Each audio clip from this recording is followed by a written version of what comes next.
আসসালামু আলাইকুম।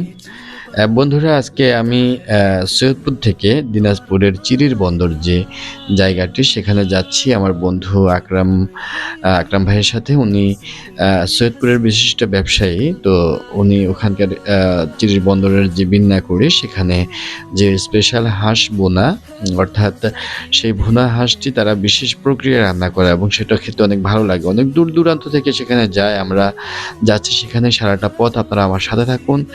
দেখাবো এখানকার প্রকৃতি এবং সৌন্দর্য। আমরা এই মুহূর্তে সৈয়দপুরের সরকারি কলেজ এবং হাসপাতালের সামনে দিয়ে যে রাস্তা, সে রাস্তা দিয়ে হাইওয়ের দিকে যাচ্ছি। অত্যন্ত মনোরম পরিবেশ, বৃষ্টি হওয়ার পরে হিমেল বাতাস এবং শান্ত সৌম্য পরিবেশ, ঠান্ডা নির্মল। দেখতে পাচ্ছেন যে অসাধারণ সবুজে ঘেরা একেবারে মায়াময় প্রকৃতি। সেই প্রকৃতির দুপুরের পরে অর্থাৎ জোহরের পরে আমরা চলে যাচ্ছি এখন দিনাজপুরের চিরির বন্দরের বিন্যাকুড়িতে। আমরা এই মুহূর্তে আছি। ঢাকা দিনাজপুরের যে হাইওয়ে সৈয়দপুরের পাশ দিয়ে বয়ে চলা যেটি, সেই হাইওয়ে উপর দিয়ে আমরা এগিয়ে চলছি দিনাজপুরের দিকে। এত সুন্দর পরিবেশ আজকে এবং দিনাজপুরের রাস্তাগুলো সত্যি অনেক মায়াময়। আর সামনে আপনারা দেখতে পাবেন একেবারে সবুজে ঢাকা ও অনেক সুন্দর। তো এখানকার এই জায়গাটির নাম হচ্ছে রাবেয়া বাজার পার হওয়ার পরে দেবীগঞ্জ বাজার নামে একটি জায়গা আছে। আমরা ইতিমধ্যে দেবীগঞ্জ বাজারে পৌঁছে গেছি। এই বাজারটি কিন্তু সংকীর্ণ ছিল আগে। এখন কিন্তু এটা প্রশস্ত করা হয়েছে এবং গাছরা সব কেটে ফেলা হয়েছে সরকারি উদ্যোগে। আমরা এই ভেতরের রাস্তা দিয়ে ঢুকে যাচ্ছি, অর্থাৎ চিরির বন্দর বিন্যাকুড়ির যে রাস্তা, সেই রাস্তায় ঢুকে যাচ্ছি। যারা উত্তর অঞ্চলের এদিকে আসবেন হয়তো চিনতে পারেন রাস্তাটি। কিছুক্ষণ পরে দেখবেন যে আরও সবুজে ঘেরা ধান ক্ষেত কিংবা আম বাগান, আছে কলা বাগান, আছে লিচু বাগান। তো সব মিলিয়ে এক অসাধারণ যে প্রাকৃতিক গ্রামীণ পরিবেশ, সেই গ্রামীণ পরিবেশের এক অনন্য মায়াজালের যে রাস্তা, সেই রাস্তা দিয়ে আমরা এগিয়ে যাচ্ছি। অসাধারণ, অসাধারণ, সত্যিকার অর্থেই অসাধারণ এখানকার ফিলিংস। যারা এখানে আসবেন না তারা হয়তো বুঝতে পারবেন না। আমি আপনাদেরকে দেখানোর চেষ্টা করতেছি এখানকার চাষ, কৃষি কাজ কিভাবে বিস্তীর্ণ হয়ে আছে। একটি লিচু বাগান, এই লিচু বাগানটি বিশাল বিস্তীর্ণ, প্রায় এখানে 63%। এটা একসময় বিক্রি হওয়ার জন্য করার জন্য সাইনবোর্ড দিয়েছিল। এখন সাইনবোর্ডটি নেই, হয়তো বিক্রি হয়েছে, নয়তো বিক্রি হয়নি, কিন্তু বাগানের জায়গায় বাগানই আছে। লিচু বাগান পার হওয়ার পরে আমরা যেটা দেখাচ্ছি এটা হচ্ছে একটা কলা বাগান। এখানে সাগর কলা চাষ করা হয়েছে। আমরা পার হয়ে যাচ্ছি এদিকে। এই আরেকটা লিচু বাগান দেখা যাচ্ছে। এবারে লিচুর ফলন কিন্তু খুবই কম, খুবই কম লিচু এবার। জানি না এবার আসলে লিচুর দাম কতটা ওঠে, কারণ এইসব বাগানে মানে অন্যান্য বছর এত পরিমাণ লিচু হতো, গাছ নুয়ে থাকতো। দেখুন আম বাগান, আম বাগানও এবার যথাযথ আমের ফলন হয়নি। শুধু ডাটা ঝুলে আছে। যতটুকু জানতে পারলাম যে এখানে প্রচুর বৃষ্টির কারণে, শিলাবৃষ্টির কারণে আম ঝরে গেছে। তো এই যে আমের ফলনও অনেক কম দেখা যাচ্ছে এবার, কারণ হচ্ছে যে প্রচুর বৃষ্টি হয়েছিল। আমরা একদিন এখানে আমের যে বাগান, সে বাগানের পাহারাদার কিংবা রক্ষণাবেক্ষণের একজন মুরব্বী আছে, ওনার সাথে কথা বলে দেখছি। উনি বলছেন যে আম যথেষ্ট পরিমাণ হয়েছিল, কিন্তু সমস্যা হলো এবার প্রচুর শিলাবৃষ্টি হয়েছে। শিলাবৃষ্টির জন্য আম পড়ে যাচ্ছে, অনেক আম ঝরে যাচ্ছে, এখনো ঝরতেছে। দেখতে পাচ্ছেন যে বাচ্চারা আম কুড়িয়ে নিয়ে আসছে এবং মুরব্বিকে দেখাচ্ছে যে আমি এগুলো পেয়েছি, আমরা ছিঁড়িনি। তো সবাই তাকে দেখায় নিয়ে আসতেছে। দেখতে পাচ্ছেন যে এগুলো তাদের কুড়িয়ে পাওয়া, গাছতলায় যে কুড়িয়ে পাওয়া আম, সে আম। এরা আমের দেশের মানুষ, এরা আম লিচু কুড়িয়েই নেয়, গাছ থেকে ছেড়ে না। এটা এদের খুব একটা ভালো গুণ। আমি এ বিষয়ে অনেক অভিজ্ঞতা আছে, তো সেজন্য বলতেছি। দেখতে পাচ্ছেন এখানে আরেকটা কলার বাগান, আরেকজন চাষির স্বপ্নের ফসল কলার। আর এখানকার যে কৃষি নির্ভর যে অর্থনীতি, সেটা আপনারা দেখতে পাচ্ছেন যে এখানের কৃষি পণ্য এখনো আনা নেওয়া হচ্ছে। সবসময় এগুলোই ভ্যানে করে আলু, রসুন, পেঁয়াজ কিংবা ধানের যে গাছ বিচুলি সেগুলো আনা নেওয়া হয়। আর প্রকৃতি তো আপনারা দেখতে পাচ্ছেন যে আসলে এখানকার প্রকৃতির কথা বলে বোঝানো যাবে না। আমি একটু আপনাদেরকে দেখানোর চেষ্টা করতেছি। দেখতে পাচ্ছেন যে চারপাশটা কতটা মনোমুগ্ধকর সবুজে ঘেরা। এটা হচ্ছে ডাঙ্গারহাট উচ্চ বিদ্যালয়ের সামনে দিয়ে আমরা পার হচ্ছি। ডাঙ্গারহাট উচ্চ বিদ্যালয় দিয়ে পার হওয়ার আ পরবর্তীতে আমরা এখন ডাঙ্গারহাটের যে ছোটখাটো একটা বাজার ছিল সেটাও পার করে আসলাম। এরপর আবারও বাজার শেষে গ্রামের রাস্তা। এগুলো মেঠো পথ ছিল। এখন পিচ ঢালা পথ হয়ে গেছে। তবে মেঠো পথের যে অকৃত্রিম মমতা সেটা হয়তো কিছুটা ছিনিয়ে নিয়েছে, কিন্তু জনজীবনে এসেছে স্বস্তি। তবে জনজীবনে যদিও স্বস্তি আসে এই পিচ ঢালা পথে, কিন্তু কেড়ে নিয়েছে গ্রামের আদিম সৌন্দর্য। কারণ পিচ ঢালা পথ হয়তোবা জনজীবনে স্বস্তি এনেছে, কিন্তু কেড়ে নিয়েছে গ্রামের সেই চিরচেনা মেঠো পথ। যে পথ ধরে আমরা মাইলের পর মাইল সাপের মতো এঁকে বেঁকে বয়ে চলা মেঠো পথ পাড়ি দিতাম। পথগুলো এখনো সেই মাইলের পর মাইল আঁকাবাঁকা হয়ে গ্রাম থেকে গ্রামান্তরে ছুটে চলেছে, কিন্তু মানুষের জীবনে এসেছে গতি। মানুষ হয়ে গেছে এখন যন্ত্র নির্ভর। আমি আসলে এখন সেই গ্রামগুলোকেই খুঁজি, যে গ্রামগুলো আমরা ৯০-এর দশকে দেখেছি। গ্রামগুলো মনে হচ্ছে এখন আধুনিক গ্রাম। এটা মফস্বলও না, গ্রামও না, আর শহর তো নাই। তো সবকিছু মিলিয়ে এখন এক মানে শঙ্কর গ্রামে কিংবা বলা চলে যে মিশ্র গ্রামে, মিশ্র শহর মফস্বল গ্রামের এক সমন্বয় এখন আমরা দিক বিদিকে দেখতে পাই। তো দেখতে পাচ্ছেন যে আমার দুপাশে ফসলের মাঠ, ধান পেকে উঠেছে কিছু ক্ষেতে। সোনালি রং ধারণ করেছে কিছু কৃষানির মুখে ফুটে উঠেছে হাসি। কিন্তু মেঘের আভায় আবার অনেকের মুখে কিন্তু চিন্তার ছাপ আ অস্বীকার করা যায় না, কিংবা বুঝা যায় যে এই পানি যাতে না বাড়ে। দেখতে পাচ্ছেন আলু নিয়ে গেছে এক ভ্যান করে।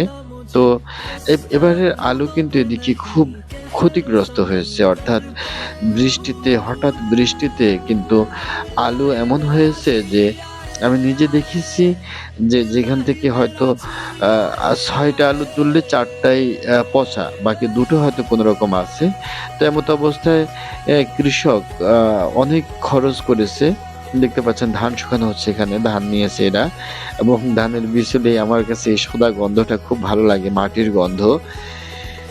তো আমি আপনাদেরকে যেটা দেখাইতেছি সেটা হচ্ছে যে এই আ মানে ফসলের যে ক্ষতি হয়েছে, তখন ওই আলু ক্ষেতে কিন্তু ওইভাবেই চাষ দিয়ে দেওয়া হয়েছে। কারণ ওখানে আর শ্রমিক দিয়ে আলু তুলে সে পরিমাণ লাভ করা যাবে না। অ্যা আমি শুধু গ্রাম দেখছি আর অবাক হচ্ছি যে আসলে এখন পর্যন্ত উত্তর অঞ্চলের গ্রামগুলো আ অনেক দূরে, মানুষের বসতি, মাইলের পর মাইল শুধুই মাঠ আর ফসলের জমি। দিনাজপুরে কিন্তু এরকম আ ২-৪ মাইলের পরে দেখা যাচ্ছে যে একটা বাড়ি পাওয়া যায়। অনেক ক্ষেত্রে এটা রানীশঙ্কৈল, হরিপুরে নেকমরদের ওই রাস্তায় যখন ঢুকবো তখন আপনাদেরকে দেখাতে পারবো। কিন্তু আমরা এখন যাচ্ছি চিরির বন্দরের বিন্দাকুড়ি নামক একটি জায়গায়। সেখানে এসে বাজারে স্পেশাল একটা খাবার, তারা হাঁসের গোশত ভুনা করে। অ্যা দেখতে আমি আ আ মোটরসাইকেলের পেছনে আছি। আপনাদেরকে দেখাচ্ছি আমার পেছনের যে প্রাকৃতিক সৌন্দর্য, সব মিলিয়ে আমাকে খুব সুন্দর স্মুথলি চালিয়ে নিয়ে যাচ্ছে আমার আ ভাই, বন্ধু আকরাম হোসেন। উম উনি খুবই ভালো মানুষ। আসলে আমি আ একটা পর্যায়ের পরে এসে দেখলাম যে আমি খুব একটা আমার মন মতো মানুষ না হলে আমি মিশি না, বসি না, কথাও বলি না। কেন জানি এটা হয়তো আমার দোষ ত্রুটি হতে পারে, কিংবা এটা বলা চলে আমার একটা বৈশিষ্ট্য। আমি সবার সাথে মিশতে পারি না, সবার সাথে গল্প করতে পারি না। তো আকরাম ভাই সম্পর্কে গল্প বলি, উনি রাজশাহী ইউনিভার্সিটির মেডেলিস্ট, একজন গোল্ড মেডেল পাওয়া ছাত্র, এবং লন্ডনে ছিলেন। পরবর্তীতে স্কুলের মেয়েরা যাচ্ছে, তারা আবার তাদের মুখে ব্যাগ দিয়ে দিচ্ছে। এটা গ্রামের স্কুলের মেয়েদের একটা চিরায়ত স্বভাব। তো যাই হোক, দেখতে পাচ্ছেন এখানে ভুট্টা ক্ষেত, এবং আমার এপাশে যে কস্তুরী ফেনার যে ফুল, সেটা আরো সৌন্দর্য বাড়িয়ে দিয়েছে এই মাঠের। আর স্কুল ছুটি হয়েছে 4টার আগে আগে আজকে। এসএসসি পরীক্ষাও ছিল আজকে, তারা একটু আগে চলে গেছে। দেখতে পাচ্ছেন আমরা এখানে যে চিরির বন্দর এরিয়ার মধ্যে এসে প্রায় পৌঁছেছি। তবে এখনো রাস্তা বেশ দূরে।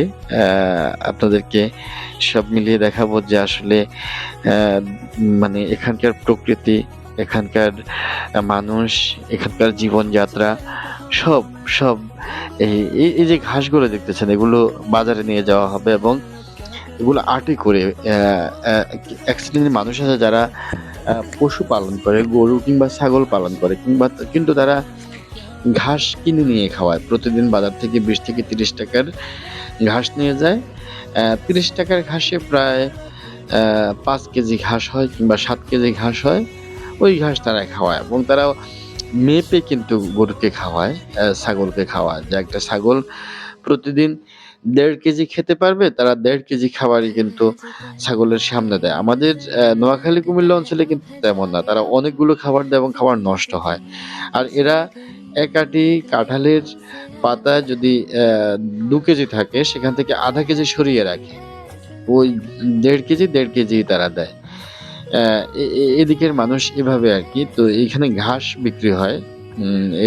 বাজারে যারা ঘাস চাষ করে, ওই দেখতে পাচ্ছেন সামনে, তারা সেই ঘাস নিয়ে যাচ্ছে বাজারে বিক্রি করতে। এখানে হয়তো সে 200-300 টাকা ঘাস নিয়েছে, যে অর্থাৎ আজকে তার বাজারের অ্যা যে পরিমাণ টাকার দরকার, সে পরিমাণ ঘাসই নিয়ে যাচ্ছে, বেশি নিয়ে যাচ্ছে না। যেদিন তার 500 টাকা দরকার হবে, সে 500 টাকা নিয়ে যাবে, এবং আশ্চর্যের বিষয় হচ্ছে যে এই ঘাসগুলো সম্পূর্ণ কিন্তু বিক্রি হয়ে যাবে।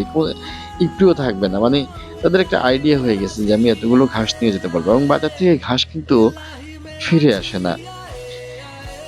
তো বন্ধুরা, দেখতে পাচ্ছেন যে আসলে আমি আপনাদেরকে এখানকার সবচেয়ে প্রকৃতির সাথে পরিচয় করিয়ে দিতেছি। দিনাজপুরের চিরির বন্দর যাওয়ার যে রাস্তা, গ্রামীণ রাস্তা, সেই রাস্তার দুধারের মানুষ, রাস্তার দুপাশের বাড়ি, এবং দুপাশের প্রাকৃতিক যে পরিবেশ, সেই পরিবেশ দেখানোর চেষ্টা করতেছি। ক্যামেরায় যতটুকু আসে ততটুকু। আমার চোখ দিয়ে আমি দূর পর্যন্ত দেখি, এবং সেই সৌন্দর্যের সাথে মিশে যাই। কিন্তু ক্যামেরায় তো আর ততটা সম্ভব না। তাই ক্যামেরাতে আপনারা যতটুকু সম্ভব, এজন্য বলছি দেখানোর চেষ্টা করতেছি। অর্থাৎ যতটুকু দেখানো যায় আরকি। আমার কাছে বেশ ভালো লাগা ছুঁয়ে যায় এই গ্রামগুলোতে ঢুকলে। অর্থাৎ খাবারের চাইতে কিন্তু এই গ্রাম দেখা, গ্রামের প্রকৃতি দেখা, গ্রামের মানুষ দেখা, মানুষের কর্মকাণ্ড দেখা, মানুষের জীবনযাত্রা দেখা, এগুলো আমার কাছে বেশ আবেগের, বেশ টানের। আমার খুবই ভালো লাগে। কারণ গ্রামের মায়া যারা পড়েনি, তারা হয়তোবা জীবনের অনেক কিছুই উপভোগ করতে পারেনি। আমরা যারা গ্রামে বড় হয়েছি, গাছের উপরে উঠে খালে ঝাঁপ দেওয়া, বৃষ্টি হলে পুকুরে দেখছেন ধান মাড়াই করছে এরা, ধান মাড়াই করে ফেলছেন। মা এই গন্ধটা আপনি হয়তো পৃথিবীর সবচেয়ে দামি পারফিউমেও পাবেন না। আমার কাছে এমনটাই ভালো লাগে। ধান উঠতেছে, মানুষ, কৃষক, কৃষানীরা ধান নিতেছে।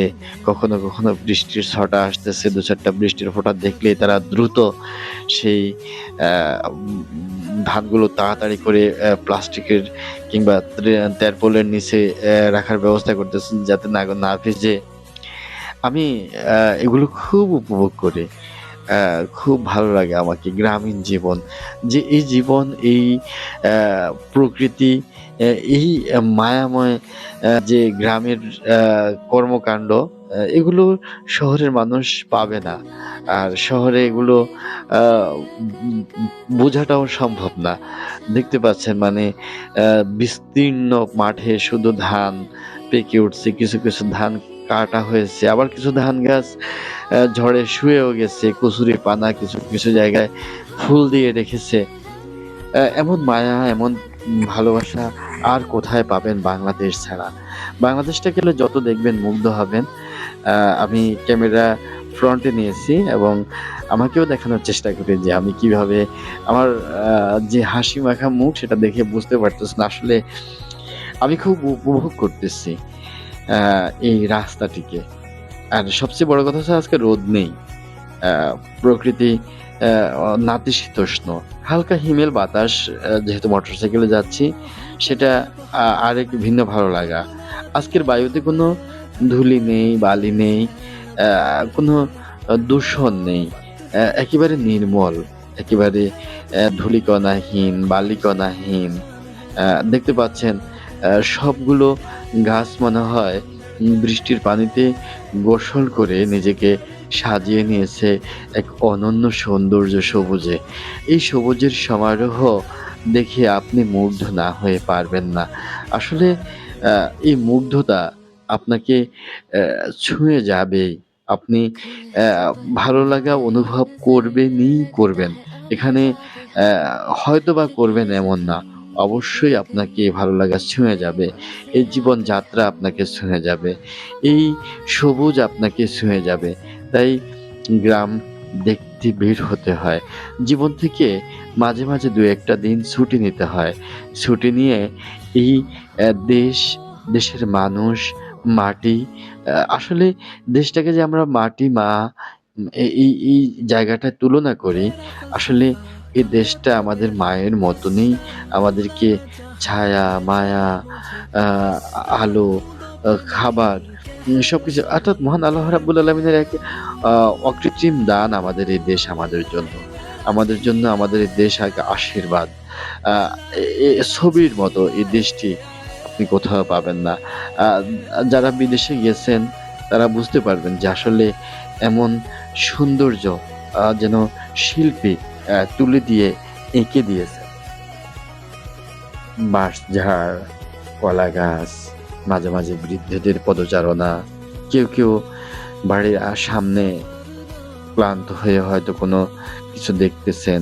কেউ শান্তভাবে দাঁড়িয়ে রাস্তার দিকে তাকিয়ে আছেন।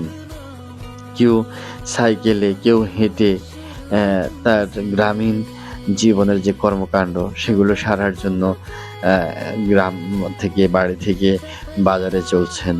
আসলে এমন আ উম আ যে জীবনযাত্রা এটা শহর থেকে আপনি বুঝতে পারবেন না। কেউ গরুর জন্য তাদের গৃহপালিত পশুগুলোর জন্য খাবারের বন্দোবস্ত করতেছেন। হকার মাইক বাজিয়ে চাল-তার আচার নিয়ে যাচ্ছেন কিংবা আ মাইকে বাজিয়ে ৳১ ৳২ দামের যে আইসক্রিম, ৳৫ দামের সেগুলো বিক্রি করছেন। ধান দিয়েও কিন্তু আইসক্রিম দেয় এরা। তো আমি আপনাদেরকে সম্পূর্ণটাই দেখানোর চেষ্টা করতেছি। জানি না আপনি এই যে হাঁস, আমরা একটু স্লো করেছি। রাস্তার উপর দিয়ে হাঁস এপাশ থেকে ওপাশে যাচ্ছে। এটা অহরহই কিছুক্ষণ পর দেখি যে অনেকগুলো হাঁস। অ্যা অ্যা এটা গ্রামীণ পরিবেশের একটি অলংকার। দেখতে পাচ্ছেন। এখানে আমরা গ্রামীণ ছোট্ট একটা মসজিদ সেখানে একটু দাঁড়িয়েছি। মসজিদের সামনে। আর ধানের ক্ষেতের এখানে আমি ছবিও তুলেছি এবং মানুষজন এপাশ থেকে ওপাশে যাচ্ছে। অর্থাৎ ছোট্ট একটা ব্রিজ, এখানে আবার এই ব্রিজের উপরে কেউ বসে সময় পার করে। আমার পেছনে যে ব্রিজটা দেখা যাচ্ছে। আর আমার পেছনে যে ধান ক্ষেতের ওপাশেই কিন্তু টিনের চালে ছাওয়া আ একটি বাড়ি, আর টিন শেড অর্থাৎ চারপাশে ইটের দেয়াল। মেঠো পথের সেই মেঠোময় যে গ্রাম, সেই মেঠো বাড়ি এখন খুব কম। প্রত্যেকেই প্রায় এখন ইট দিয়ে ফেলেছে। আমি এখানে আমার আ ভাই, বন্ধু আকরাম হোসেনকে দেখানোর চেষ্টা করতেছি। তিনি আমার সাথে খুব গল্প করেছেন। সারা পথে অনেক কথা বলেছেন। আসলে এই ১৫-২০ মিনিটের জার্নিটা শুধু যে এক জায়গায় খেতে যাচ্ছি তা নয়। আমরা আ দুজনে গল্প করতে, করতে যাচ্ছি এবং গ্রাম দেখতে, দেখতে যাচ্ছি। যেটি আমার কাছে খুবই উপভোগ্য মনে হচ্ছে। আর উনিও আমাকে নিয়ে আমি আসলে এরকম এর আগেও একবার নিয়ে গেছিলেন। আমি অ্যা তো সেদিন এরকমভাবে দেখাতে পারিনি। দেখতে পাচ্ছেন আমি আজকের পরিবেশ কতটা অসাধারণ। এই মাঠে কিন্তু কই মাছ পাওয়া যায়। এ এ বিকেলে কিংবা খুব সকালে আসলে সেই পরি উম আ মানে ওই অবস্থাটা দেখাতে পারতাম। তো আমরা কিছুক্ষণের মধ্যে পৌঁছে যাব আমাদের সেই কাঙ্ক্ষিত যে খাবারের দোকান অর্থাৎ যে বাজারটিতে আমরা যাচ্ছি চিরির বন্দরের, সেই বাজারে আমরা পৌঁছে যাব। অর্থাৎ বাজারের একটু আগ মুহূর্তে কিন্তু এখন আছি আমরা দেখতে পাচ্ছেন। অ্যা অর্থাৎ একটু পরেই বাজার অলরেডি শুরু হয়ে গেছে। আর কিছুক্ষণ পরেই পুরো বাজারটা আমরা দেখতে পাবো। আর অ্যা হ্যাঁ, আমরা বাজারের আগেই আছি। তো বাজারের হোটেলের সামনে গিয়ে হোটেল দেখাবো।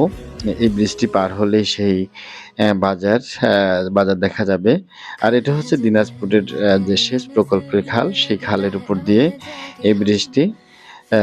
এই ব্রিজটি পার হওয়ার পরে আমরা সে বাজার পেয়ে গেছি দেখতে পাচ্ছেন। এটা একটা গ্রামীণ বাজার। আমি এটা আলাদা করে আপনাদেরকে দেখাবো। আর কিছুক্ষণের মধ্যে আমরা সেই দোকানের সামনে গিয়ে থামবো, আ যেখানে আমরা খেতে আসছি। এখান থেকে সৈয়দপুরের উদ্দেশ্যে নিয়মিত অটো অর্থাৎ ইজি বাইক চলাচল করে। আর তার এই রাস্তা ধরে চিরির বন্দর দিয়ে আবার দিনাজপুর যাওয়া যায়। তো আমরা চলে এসেছি আমাদের সেই গন্তব্য। এই যে মোটরসাইকেলগুলো দেখা যাচ্ছে, এরা সবাই ভেতরে খাচ্ছে। অর্থাৎ অনেক দূর-দূরান্ত থেকে আসছে। মমতাজ হোটেল। আর আমরা এখানে নামতেছি। আমি অলরেডি নেমে গেছি মোটরসাইকেল থেকে। আর দেখতে পাচ্ছেন এই মোটরসাইকেলগুলো ধরে সবাই সেই স্পেশাল হাঁস ভুনা খাবার খেতে আসছে। এটা কোনো গ্যারেজ নয়। এখানে ভেতরে খাওয়ার। আর দেখতে পাচ্ছেন এখানে তারা অনেক সুন্দরভাবে একটি যে টুথপিক রাখার জন্য অর্থাৎ মানে তালের ভেতরে করে একটু খুব আলাদা ডিজাইন করে রেখেছে। আর এই হচ্ছে হাঁস ভুনা, অনেক হাঁস ভুনা। আর এখানে আছে সবজি, ভাজি আলু দিয়ে। আর এগুলো হচ্ছে মুরগি। তবে এখানের স্পেশাল যেটা দেখছেন বড় ডিশে রাখা এটা হাঁস। আর এটা হচ্ছে মমতাজ হোটেল, চিরির বন্দর, দিনাজপুর। আ এখানে মোবাইল নাম্বার দেওয়া আছে। আমরা বসে আছি আমাদের কিছুক্ষণের মধ্যে খাবার দেবে। আ এই হচ্ছে এখানকার সর্বসাকুল্যে সবকিছু আমি দেখানোর চেষ্টা করলাম। যদি দিনাজপুরে আসেন তাহলে আমি এই খাবারের আ টেস্টটা নেওয়ার চেষ্টা করবেন। এই হচ্ছে খাবার। হাঁসের মাংস ৳২০০ প্লেট। ধন্যবাদ, ভালো থাকবেন। আসসালামু আলাইকুম।